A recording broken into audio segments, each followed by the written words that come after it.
আমি বক্তব্য শেষ করছি।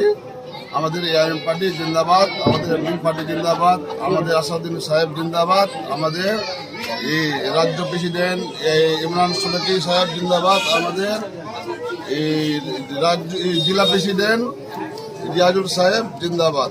আপনার পরিচয় দিন। আমার রতুয়া ওয়ান ব্লকের প্রেসিডেন্ট। আজকে কি উদ্বোধন করলেন? আজকে নিয়ম পার্টি উদ্বোধন করলাম, মানে কি পার্টি অফিস উদ্বোধন করলাম। কতজন সদস্য? প্রায় 4-5 জন। কোন এরিয়ায়? ধর্মপুর চৌকি দেখছি না, কোনো রাস্তাঘাট ভালো করে করছে না, আর কিছু করছে না। নিম পার্টি আমরা প্রায় আজকে 4-5 জন যোগদান করলাম।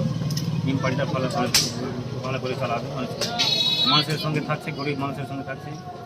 এই দলে যোগদান করলেন কেন? কি মানে কি আশা কাজ করবে আগামী দিনে? কাজ প্রায় আমরা আগে কাজ করবো না,